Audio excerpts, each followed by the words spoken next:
कांदा लसूण मसाल्याचा बिझनेस चालू केल्यापासून क्लाउड किचनमध्ये लक्षच नाही माझं अजिबात. तर मसाल्याच्या ऑर्डर बरोबर आपल्याला बिर्याणीची ऑर्डर पण येते आणि मटन चिकनची पण ऑर्डर येते बरं का. तशा ऑर्डर तर सगळ्या पूर्ण करून मी देते, पण मला व्हिडिओ करून अपलोड करणं होईना झाले. तर हे मी थोडेफार व्हिडिओ बनवते आणि त्यातलाच हा भाग आहे एक. तर ही आत्ताची ऑर्डर आहे ते मंगळवारचे आणि मंगळवारी कस्टमरला 2 प्लेट मटण पाहिजे होतं आणि ते पण वर्षातलं. तसं तर आपण 2 प्लेट 3 प्लेट मटण देत नाही, आपण अर्धा किलो 1 किलो असे ऑर्डर घेतो. पण आता घरात पण आम्ही मटण आणलं होतं, त्यामुळे म्हटलं 2 प्लेट मागितले तर देऊया. आम्ही घरात मटण बनवतो सुक्का आणि रस्सा, तर कस्टमरला पाहिजे तर रश्श्यातलं सगळं मटण. तर त्यांचं मटण वेगळं काढून ठेवलं मी आणि चपात्या पण त्यांना पाहिजे तर चपात्या करून घेतल्या. त्यांना 7 चपात्या आणि 1 भाकरी पाहिजे होती. आता वाजले ते 11:30 आणि त्यांना ऑर्डर पाहिजे होती 12 वाजता.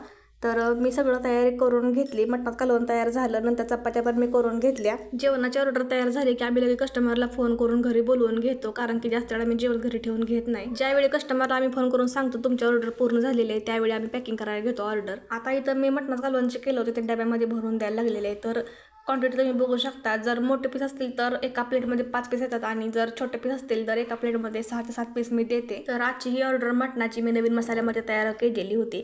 जर तुम्हाला पण आपला नवीन केलेला कांदा लसूण मसाला पाहिजे असेल तर मला स्क्रीनवर जो नंबर दिला त्या नंबरला व्हॉट्सअप करा. आणि तुम्ही कासेगावच्या आजूबाजूलाच राहत असला तर आपल्याकडून बिर्याणी, चिकन, मटन आणि व्हेज पुलाव, व्हेज बिर्याणी याची ऑर्डर सुद्धा करू शकता.